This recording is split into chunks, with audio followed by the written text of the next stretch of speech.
We are excited to welcome you to APH's virtual ExCEL Career Open House. It is pre-camp for students that are 8th grade through seniors.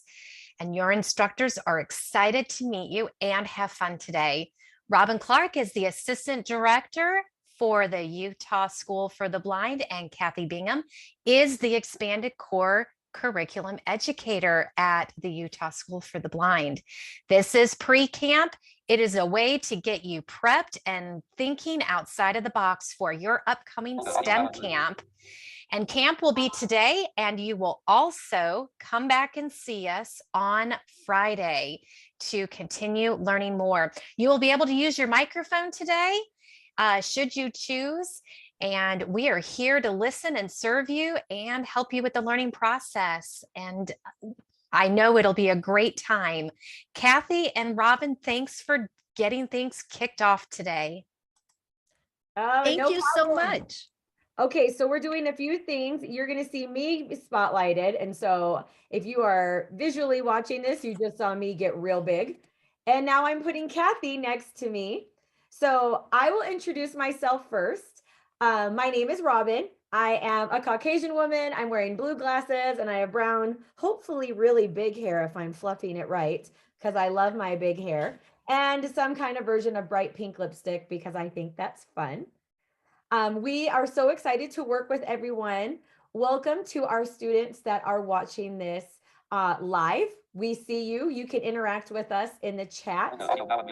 We're also thankful for everybody who is going to watch this on the recording on our YouTube channel. So welcome to you. Let's see. Christopher says in chat that he can't hear anything. So I'm just going to ask our other live students to put in chat if they can hear. It might be a simple fix. Christopher, I'm going to tell you to just leave and come right back. That's probably our easiest fix. If you really can't hear anything, because Kathy, can you hear me? I can hear you, Robbin. Okay, so we'll see if we can fix that. And then I'm actually going to throw it over to Kathy, who's going to introduce herself, and then she'll give it back to me, and we'll get started. Well, my name is Kathy, and I am so excited to be here for another APH. This one is different for me. I've done the ExCEL Academies, but this is my first career open house, and I'm so excited to be here. I enjoy working with Robbin, and we're kind of a little bit yin and yang a little bit. I am also a Caucasian woman, but my hair is not fluffy. I don't have fantastically curly hair like Robbin. Mine is very stick straight, and it kind of falls flat a little, and I also don't do the hot pink lipstick, but it's always super fun to be here at APH, and I'm excited to join you today. Now, we should give a disclaimer. Kathy and I actually work together in real life. So we eat, we laugh, and we talk really loud. If you ever want to find Kathy and Robbin and the school, everybody just says they listen for us and they will find us by hearing us. So if you need to turn your volume down, we understand. Okay, but that's not what we're here to talk about, is why Kathy and Robbin have great loud voices. We are here to welcome you to our kickoff to our STEM summer. All of our summer camps for the APH virtual ExCEL summer camps are all about STEM. And don't just think it's just going to be one way. We have so many exciting ways to learn about STEM. Hopefully you'll join us for a camp out, for some crime scene investigation, a little fun with Oreos. But today, this is our open house, and we have some really cool professionals who are in the STEM field that also have a vision impairment, who are going to share with us after Kathy and I do a little something. So we're very excited to have everyone. I can see in the chat that you can hear us. I hope for Christopher, everything got fixed. Now, let's start with what our learning objectives are. These are the things that we want you to get from our lesson today. We have 3 learning objectives. The first one is we want you to examine some career readiness skills. Now, these are skills that you can use in the STEM field, but also these are just really good career readiness skills for any type of job, wherever you go.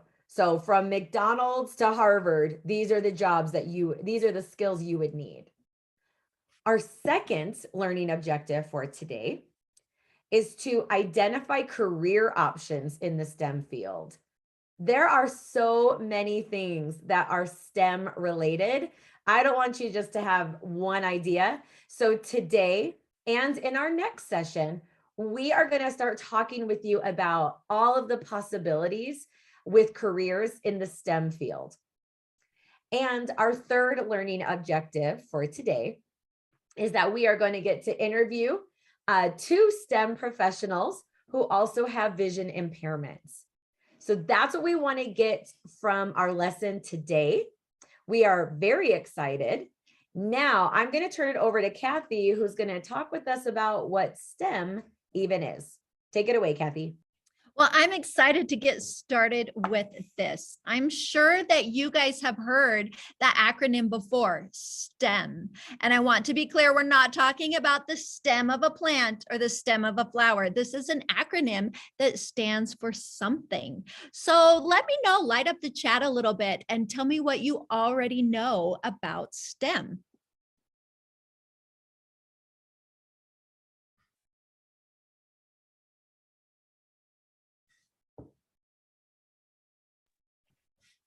Now, if you were watching this on the recording, we also want you to be thinking about this question. What do you know about STEM? And go ahead, you could say it out loud. Maybe we'll even hear you. If you use a Kathy or Robbin voice, I'm sure you will. Pretty much. All right. I love Darren has let us know that science, technology, engineering, and math. And he has absolutely narrowed in on what does STEM stand for. It stands for science, technology, engineering, and math. And sometimes some people will focus in on that math aspect of it and think, oh no, because math is a little bit scary. But math is everywhere around us and it can be very exciting. All of these fields are very dynamic and very exciting for career options and for just like our everyday life options. So I'm going to throw it back to Robbin, and we are going to talk a bit about some career readiness skills and how we can apply those to STEM. All right, so we are going to talk a little bit about this today, and then we're going to talk a little bit about this in our next session. We definitely want to leave enough room for our 2 super awesome guests that are with us. But let's talk about career readiness. Remember, that was our first learning objective. We wanted to examine career readiness skills.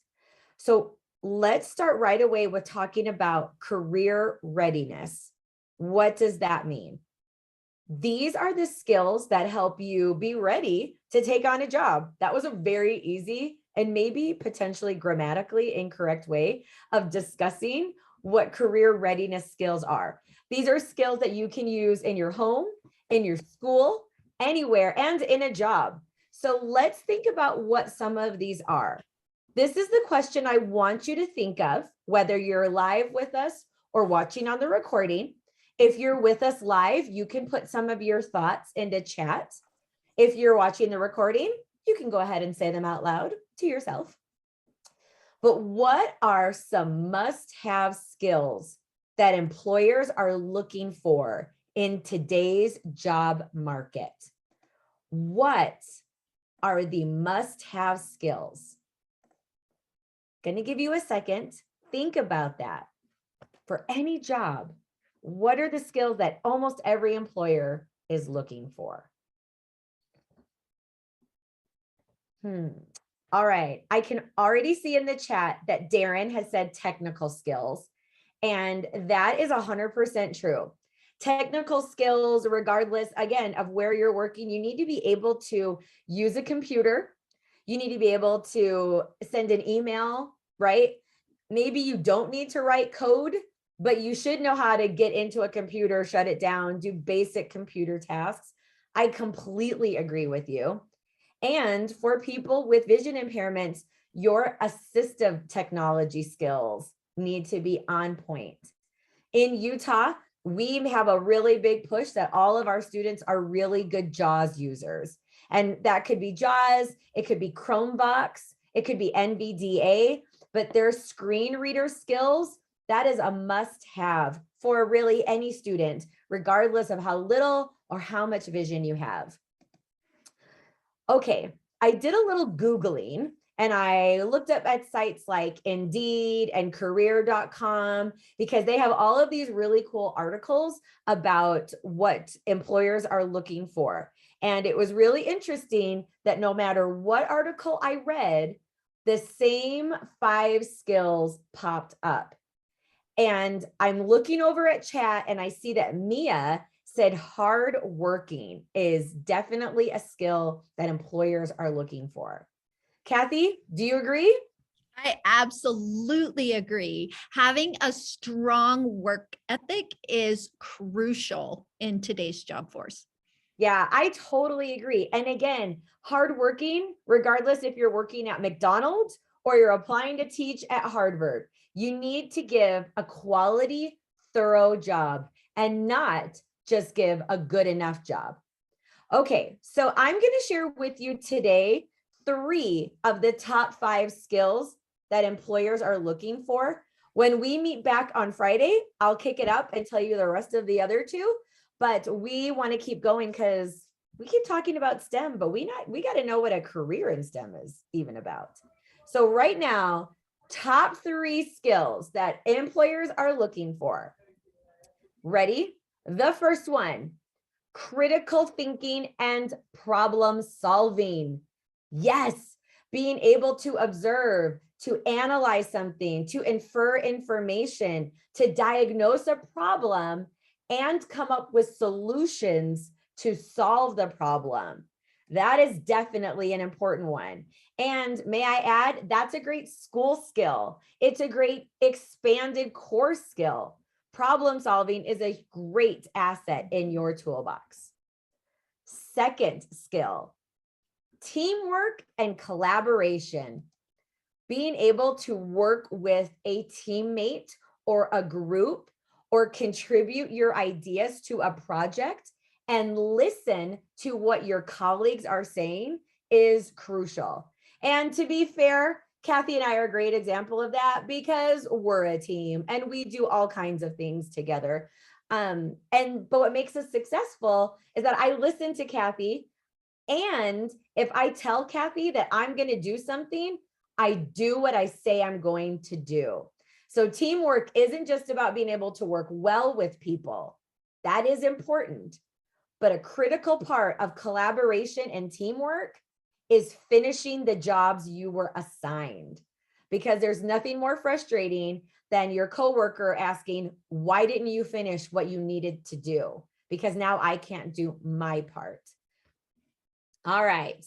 And the third one, and Mia has already started us on this, professionalism and strong work ethic. So it is super important for you to take responsibility of your behavior and work with other people. Now, sometimes I might send Kathy a message and I write LOL on there. But when I write emails to people at my school, I can't just use the same kind of language I would use in a text message. I'm a professional. So in my written communication, in my speaking communication, I need to make sure that I am professional. I need to make sure that my behavior and my dress is professional. Although on summer break, I am known to wear shorts to work. But once summer break is over, you better believe I am back in my professional clothes. In fact, most of my students know where I am, 1, by the sound of my voice, but 2nd, everybody hears my heels clicking as I'm walking down the hallway because I'm in professional clothes. And the third one, or the second part of that, was that strong work ethic that we talked about earlier, being able to finish a job and also problem solve. Maybe you're unsure on a task, but you go, I got to figure this out. A lot of people like to ask their boss, could you tell me every single detail about the task that you gave me? instead of going, what can I figure out? There's two questions that we like to give our students. What information do I have? And what information do I need? Those two questions can be used on a O&M lesson. They could be used in a cooking lesson. They could be used anywhere. They certainly can be applied in the workplace. All right, friends, that concludes your mini boot camp on career readiness. I'm going to turn it over to Kathy, who's going to talk about what is a job in STEM. Thanks, Robin. I just want to piggyback a little bit on something that you said that I really enjoyed, and that was about professional writing.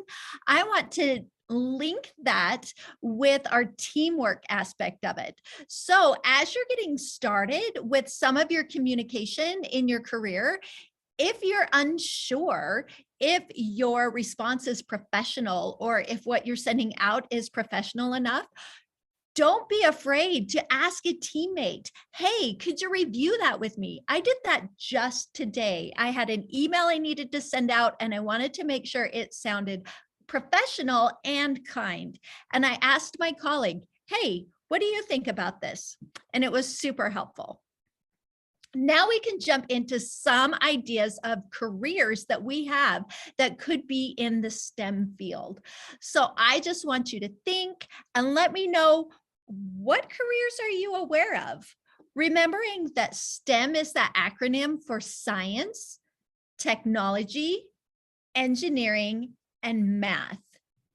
And again, if you're watching this on the recording, shout it out. I bet we could hear it right where we're at. Think of a career that you know of and just say it out loud. If you're joining us live, throw it in the chat. We'd love to see what you know.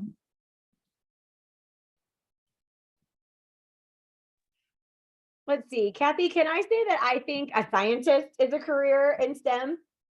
But I think you're absolutely right.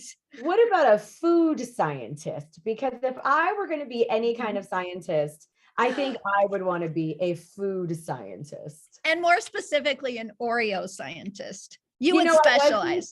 I was just about to say dessert scientist, but I wasn't sure what the proper title of dessert scientist is. But I think STEM could be delicious. So I'm going to go with a food scientist. That's what I love it. I think it's fantastic. I will share, my husband is a civil engineer. So he has a job in the STEM field in engineering, and there's interesting different types of engineering. I like to say I can do some environmental engineering in my classroom as I'm moving the furniture around to facilitate our learning a little bit better. So that is some part of the engineering field. There's lots of different types of engineering. What about technology? Any ideas on some careers in technology? Darren talked about those technical skills. And I remember that Robbin jumped in and said, oh, technical skills isn't always computer programming, but computer programming is a career in the technology field. And they even have people whose job it is to organize all of the wires that come from the computers and servers. That's another great occupation in the technology field. And then finally, that last field is math, which may seem, oh my goodness, who wants to do math for a living? But some people get really excited. I know my husband comes home sometimes and says, I got to do calculus today. And I'm like, wow, that's so cool. But there are other careers that are specifically involved in that math field. And we will jump into some really more specific jobs tomorrow as we jump in. I want to make sure we have time for our panelists because we have two amazing individuals here that are both employed in the STEM field. And we want to hear all of the details from their jobs, and they both have vision impairments. So they can help us to know those specific skills that we need so we can be successful too. Okay, so without further ado, we are jumping over to our time with our guest panelists. And so our very first one we have is Mona Minkara. She's super cool. I'm sorry that I can't give you a better description other than you're super cool, Mona. Maybe I could say you're science dope. I don't know if that's something cool.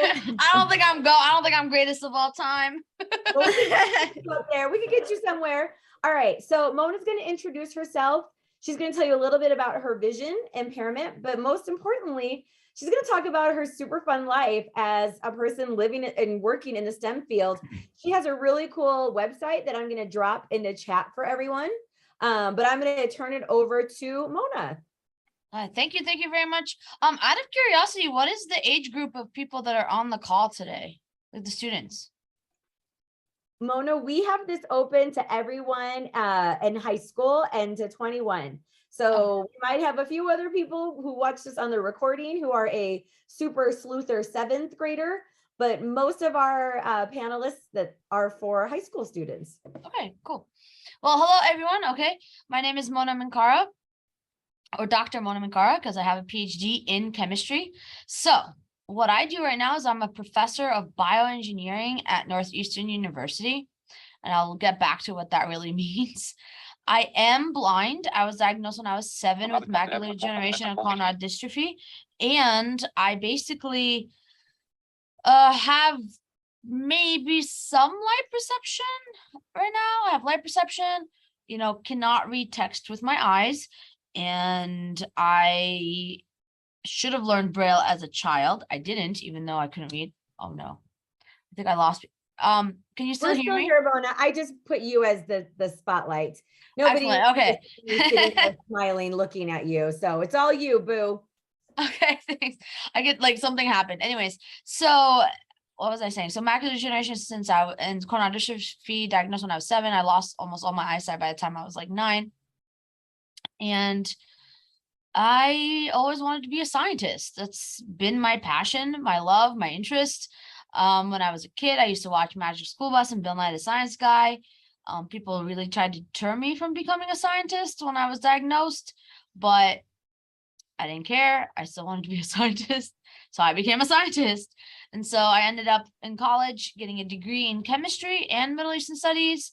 And I focused more on computational chemistry, which is where I use computers to model chemical reactions and try to understand what's happening between atoms and molecules, which is pretty cool.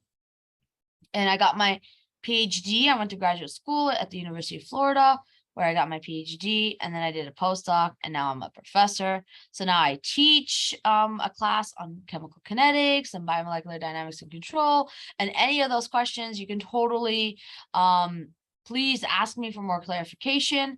But basically, that's what I do now. And now I use computational techniques to study and model the substance in our lungs that's called pulmonary surfactant. It is the substance that allows us to breathe. It lines our lungs, and it has like lipids and proteins, and we don't really understand what's happening on the atomic scale. And so that's what I do. So I try to understand that because it has implications for like helping people with lung diseases and other medical health issues related to the lungs. So that's what I do. I use computational modeling to do that. Okay, Kathy or Robbin, I know that there were more things I needed to say. What else did I needed to tell the group? Well, one thing that I'm interested in is what kind of accessibility did you need for chemistry? Oh, okay. Very good question. So actually, I have a web page on my website. So if you go to monaminkara.com, and you click on Blind Scientist, I have a page called Blind Scientist Tools, and I literally highlight all the different tools I've ever used. So from JAWS to VoiceOver to literally using a hot glue gun to trace like molecular structures to Play-Doh to I don't know, like literally even pipe cleaners at some point, and like molecular modeling kits. I worked with people. Things needed like so much of science is not accessible, but we're on the path of changing that. So that was part of my journey too. Oh, I advocate for what I needed. Oh, and that's great. And so I don't want to spend a lot of time on this, but I would like to hear some of your best advice when you did have to advocate for yourself. I often tell my students, have a plan. Don't just say, I can't do this. Say, this specific aspect I cannot do. This is my solution, or this is what I would need. But talk about it. What were some advocacy tips that made it a graceful relationship for getting what you need instead of an adversarial one? A very, very good question. So basically, you always have to come with the understanding that they do not understand, right? You have to teach them, whether you like it or not. You have to explain to the person in front of you why. And so sit down and explain, be like, hey, just like you can open up a book and start reading this textbook, I can't do that right now because I cannot see. But if you get me this textbook in Braille, or if you get it to me in a format that I can use a screen reader, and you can do it with, I don't know, send it off to the National Braille Press, for example, and get it done, then that material will be more accessible for me. So really, like, there's unfortunately an element of teaching, but it's also a really good skill to have in general. The better you are at articulating your needs and explaining to people, the further you're going to go in life. Oh, I really love that point. And I hope everybody live or recording, you heard that. Being able to articulate what you need. So in high school, middle school, even elementary school, in case there's a future scientist, elementary student joining us. Maybe I didn't major in English. I don't think I majored in English. But my point is, if you don't have your disability statement written that articulates your needs to your general ed teachers, students, you need to do that. You need to be able to clearly say and specifically say, I need it sent to me digitally, or I will need a model for this. So sorry, can't help it. Teacher moment. It was such a great thing that you shared. But now I have another question for you, Mona. I do want to say one more thing. Please do. Take a minute. Students out there, just take a minute and think about it. What is it that you need? Really try to and it's okay if you don't initially know. You can always talk to people and try to understand, but try to sit down and think about it. Be thoughtful about it. I love that thought that you just shared right there, because I think one of the hard parts for me as a teacher is I can't always experience things the way that my students are experiencing them. So I think the more that we feel open to be able to talking to each other, talk to your teachers and just sharing, this is what I'm experiencing, so that you can work together as a team to figure out what are going to be the best solutions to help make things accessible for you. And you know what, your teacher of students with vision impairments is a great resource. If you have a paraprofessional, your parents, a guidance counselor, any of those people on your school team can help you make that disability statement. Mm-hmm. Okay, so wait a minute. So Mona, you've been a lot of really cool things. So now you're a professor, you teach, I can't say bioengineering, yes. Oh, bioengineering, I could do that. It was the other one that I biomolecular dynamics and control. Don't worry about that. That's just class I teach. Okay. Oh, right. She just says it French fries and soda. She knows it all kinds of great stuff. How did you make the move from working in the field to teaching it, or what kind of drove you? Well, I'm still working in it. So that's a really good question. But right now, as a professor, I actually do multiple things. I teach the class, but I also run a research group. So I have a research group called the Combine Lab. It stands for Computational Modeling for Biointerface Engineering. And I have students and undergrads that are doing research under my advisement. So I do research and I teach. That's kind of a fun mix. So I have a question for you, if you're all right with that. Yeah. So we talked about some of these skills that are important in today's workforce. And one of them, oh, shoot, I'm jumping the gun because we haven't talked about this one yet. So let's jump to a different one. How about problem solving? How have you used, or what problem solving skills do you use when you're working with your teammates and the people that are doing the research with you? Oh, honestly, as a group of blind individuals, we are constantly problem solving. So I personally feel like we have a cutting edge on that. Whether, you're trying to figure things out every day or whatever it is in your day-to-day life. And so you can bring that skill set to your work. And that could be from everything like, I don't know what this molecule is doing, to the computer broke down, to like problem solving is so common and all over. Like, it's so important to have, and you use it all the time, basically. I love that thought, because sometimes I think we can look at that and think problem solving, and we think of it as like this really big job that has to be done. But knowing that we do that and connecting to that fact that we do this every day, so many times every day. And like you mentioned, as someone with a vision impairment, you do it more than people who don't have a vision impairment. You have a lot more opportunities to practice that.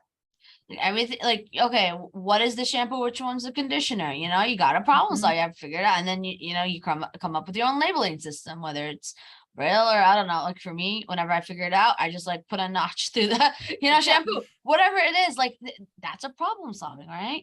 And then from that all the way to, oh, my program is not working, I just coded it up, I need to debug it. Like that's also a problem that you have to solve. Exactly. I love the example of real world problem solving to like something more serious and major. Okay, I'm going to shift gears a little bit, Mona, and I'm going to ask you. Actually, I should go with Dr. Mankara, because if I ever got a PhD, I would want everybody to call me doctor. You can call me Mona though, dude. It's okay.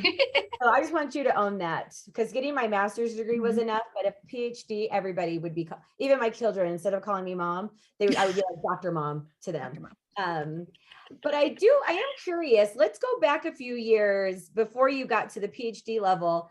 And I want to know, did you do any job shadowing in high school or college that helped you find your path to bioengineering?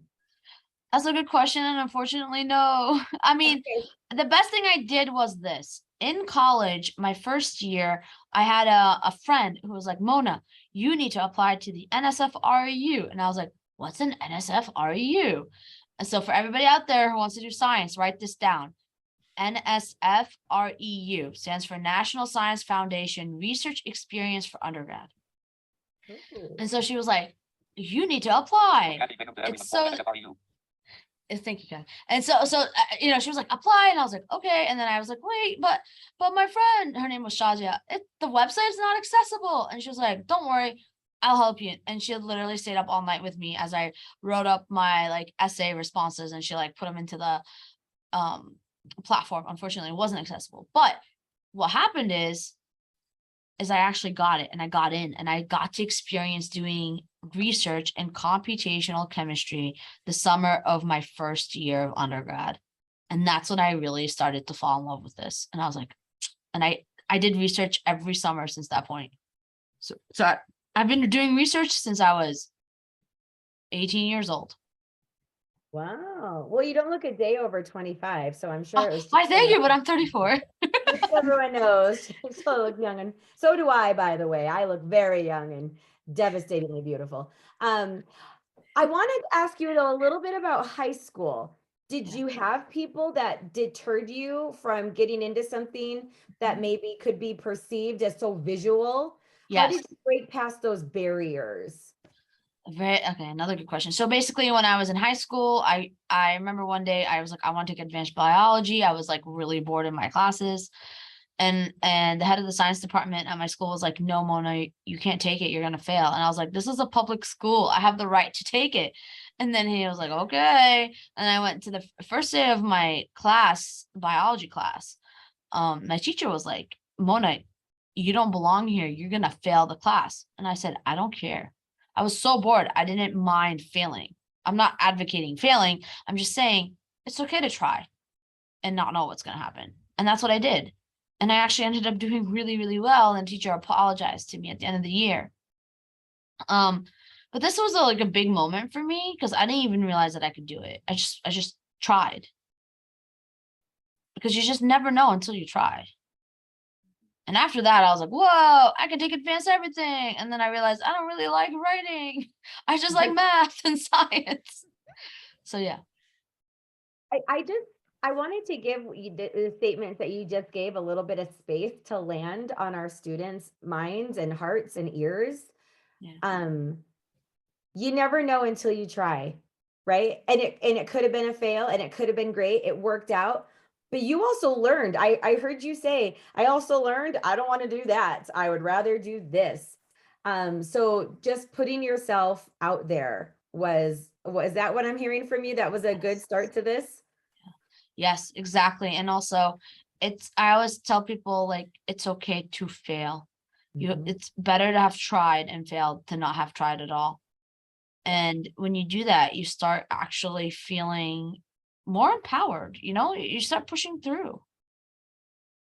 Oh, this was so great, Mona. Thank you so much for your time and taking a crazy call. You guys, I called Mona like out of nowhere, like, hey, how you doing?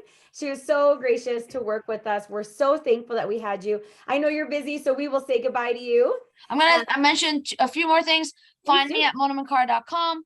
I also have a YouTube channel called Planes, Trains, and Canes, where I travel independently as a blind person to 5 different cities around the world using only public transportation.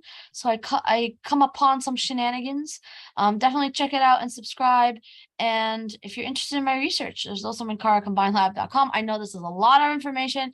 Maybe Kathy or Robbin can email it to everybody, but you can always reach me through my website. And take care, everyone, and thank you. Oh, thank you. And Mona, we did put your website already in our chat. So students, everyone, that's where you can get it. And in case it comes across, I know our captionist has gold fingers, but it's MONAMINKARA, Minkara, ARA. Just in case you're taking that down, that's the information. That's how you can find her. Thank you so much for being with us. We have loved it. Thank you very much. Take care, everyone. All right. Well, the STEM festivities are not over yet because we are moving on with our next guest speaker. I have put him in spotlight. So we're very excited to switch gears and have Robert Jaquiss. Jaquiss, I'm sorry, I practiced it and yet am butchering it at the same time. Join us.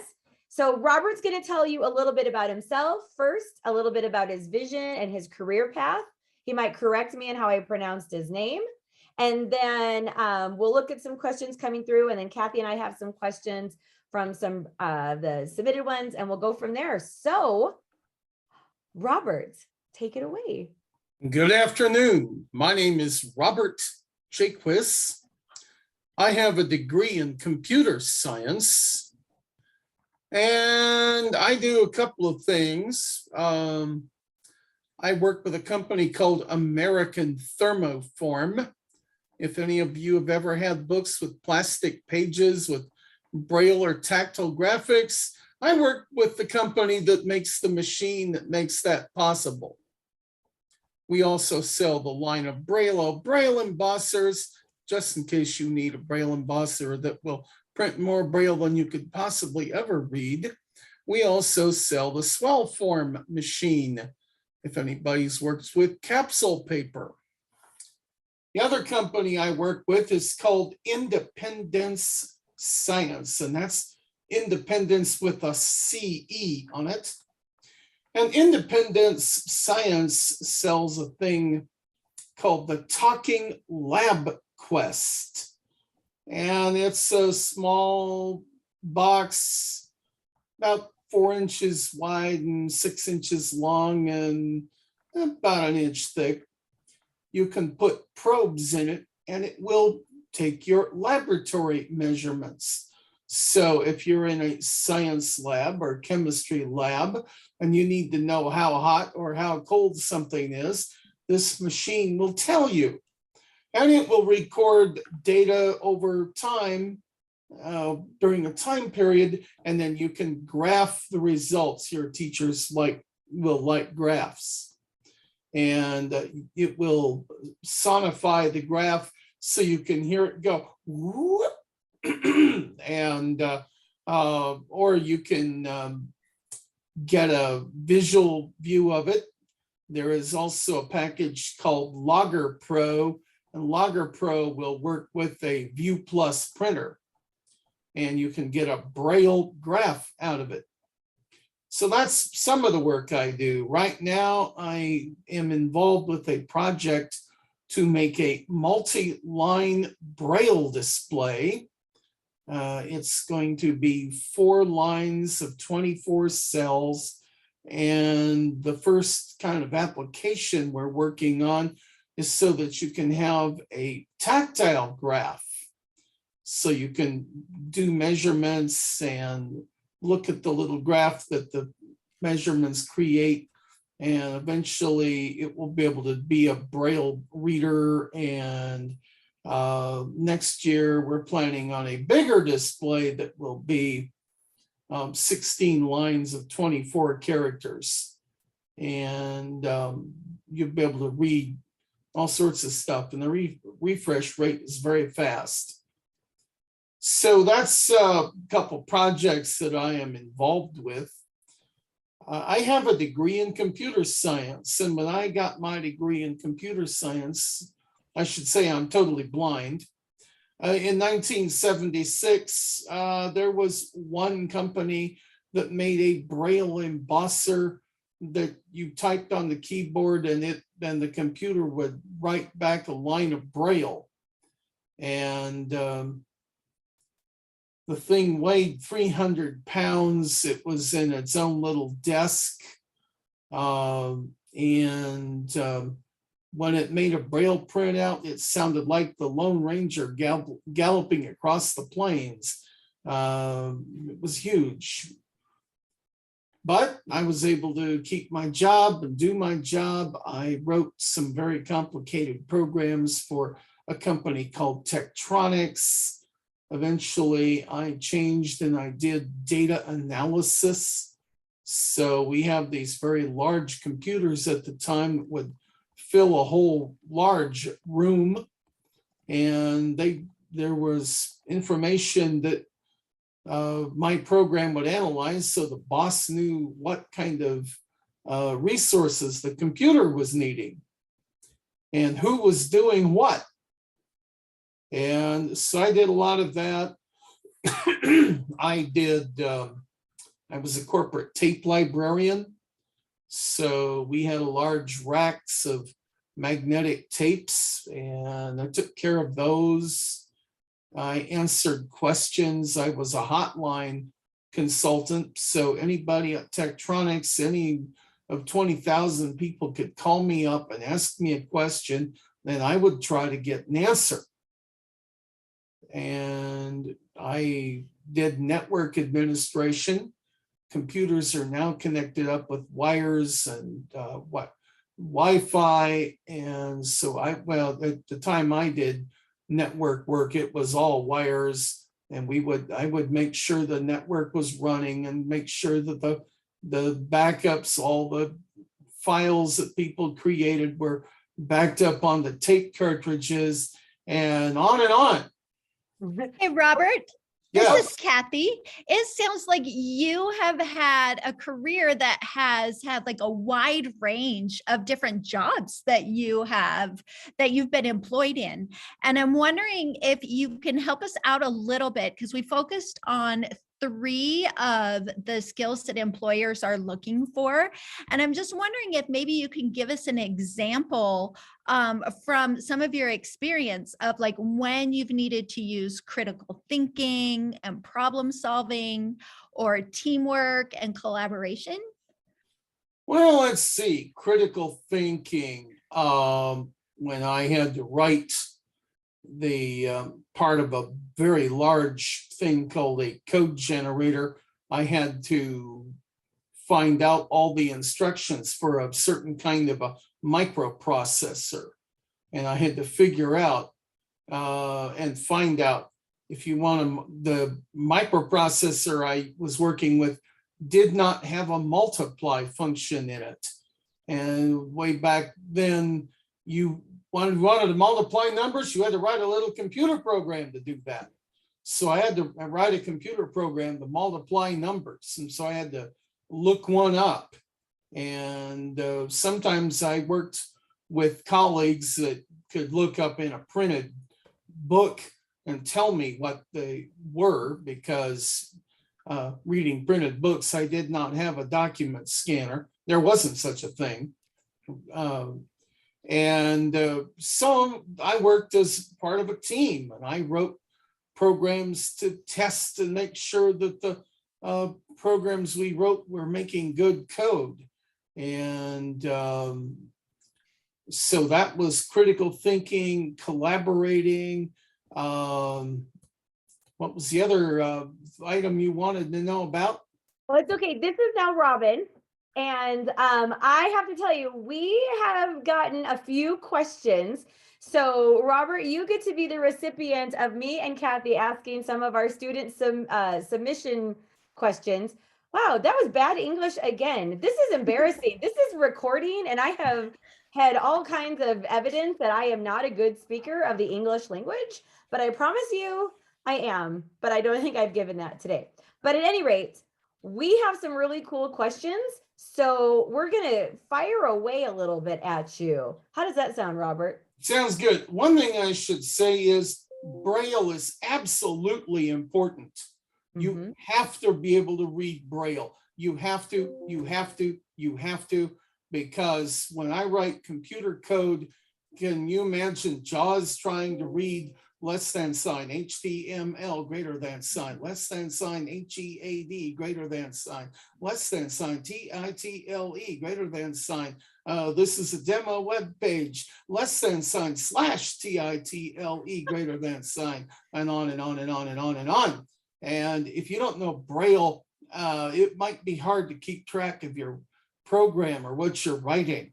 And there's one language called Python, Python, and the spaces at the beginning of the lines of code are part of the syntax of the program. The spaces are part of the program. Python is unique in that way, and in having a Braille display is really important. And for Java, it's very important. Java is another kind of a computer language. And it uses, for those in the technical end of things, it uses upper and lowercase letters, and it makes a difference which one you use where. Okay, fire off a question. Okay, so yeah, for Ellen, I just want to capitalize on that great answer. Students, if you are have significant vision loss and you are a Braille reader, you can see how you can keep your Braille skills going. And so that is definitely a critical part.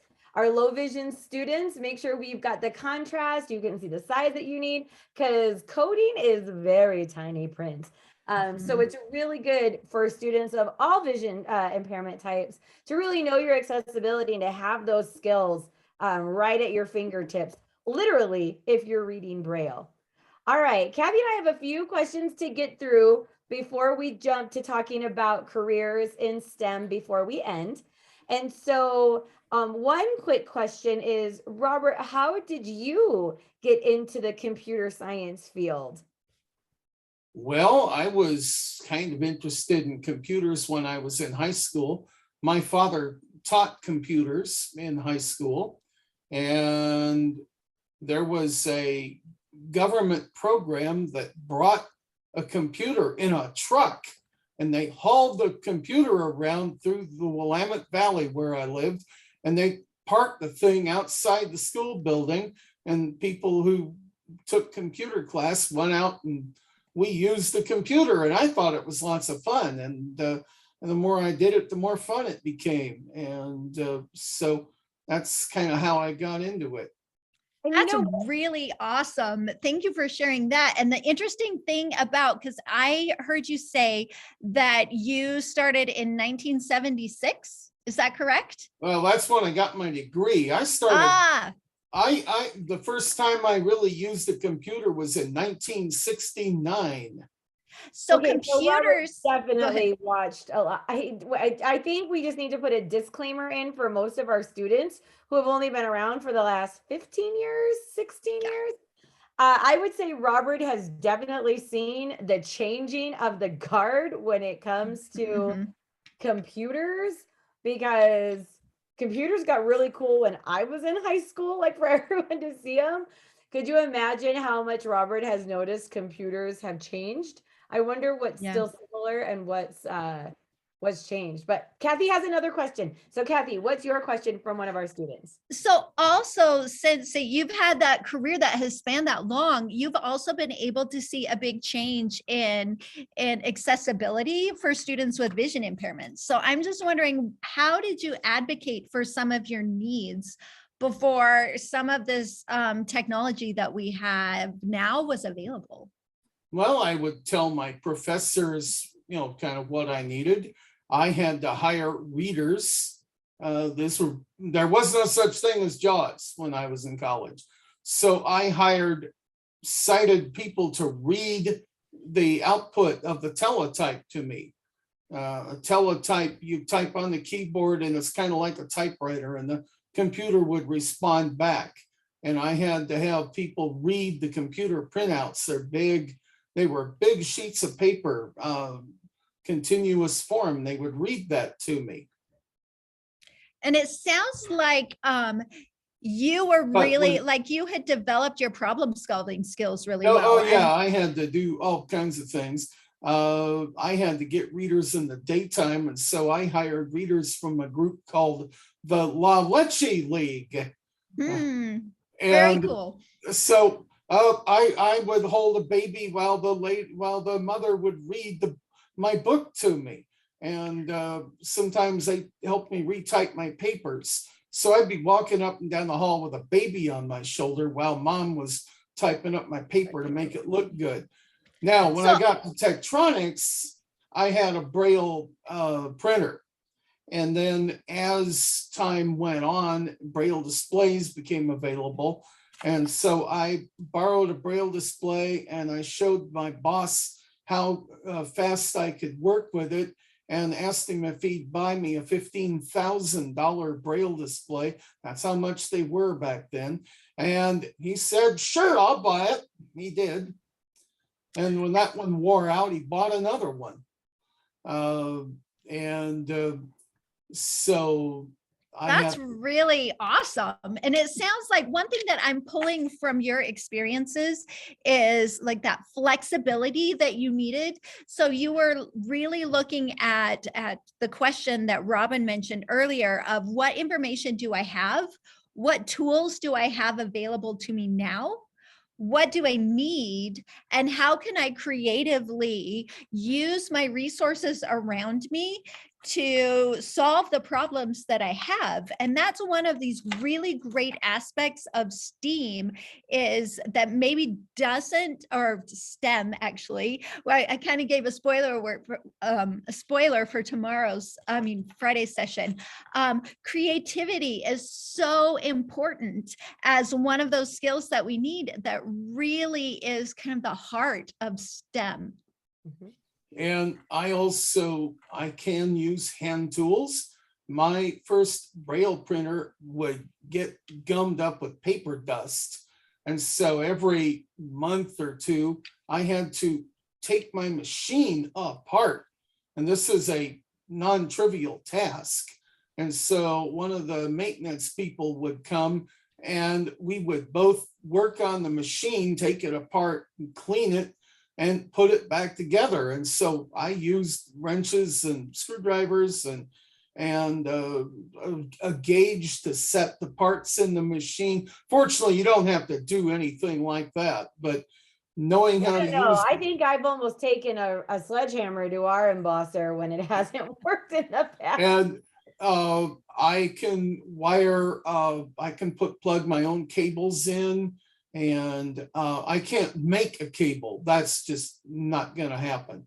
But I can plug cables in and figure out how to route the wires I want where I want them. And I had a computer desk, and I put the desk together. Okay, go ahead, Robbin. We're almost out of time. We have one last question. And if any students want to give any last comments in chat, you can. I'm down to our one last question, and we've just got a few seconds to answer it.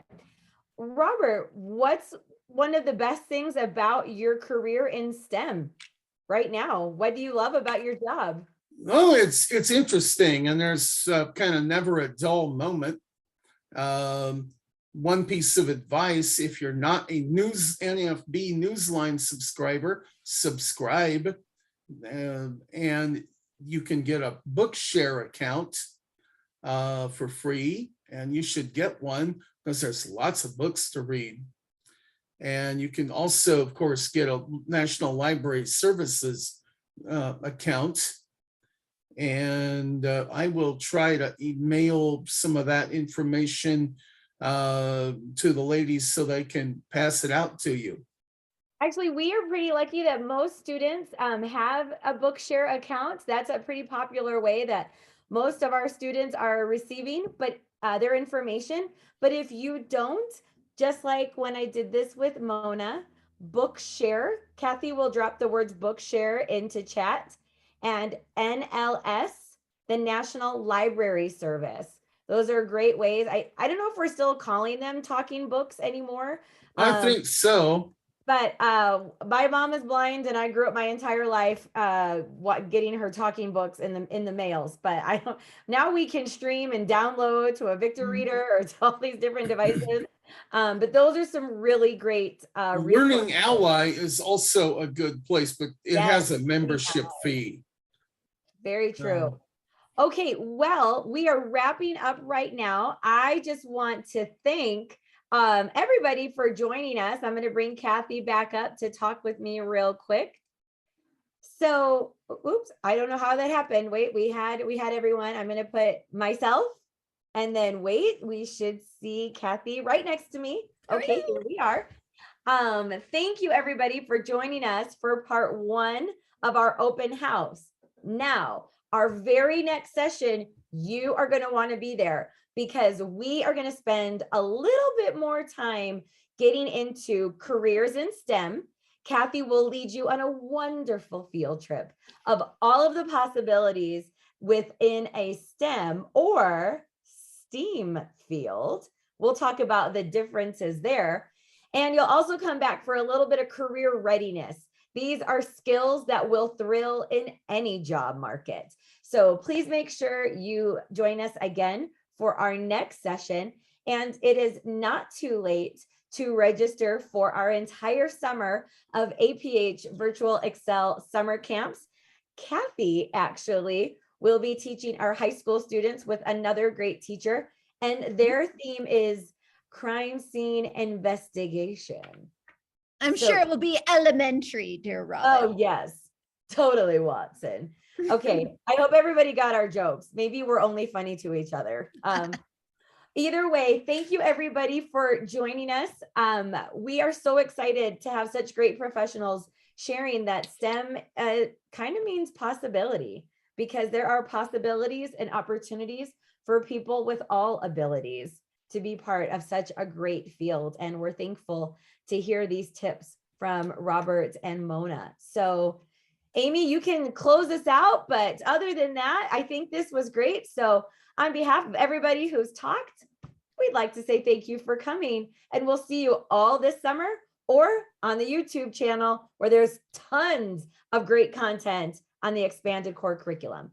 Okay, bye everyone. And we look forward to seeing you back on Friday for another pre-camp. Come back and join us, everyone. We'll see you then. Bye-bye. Bye.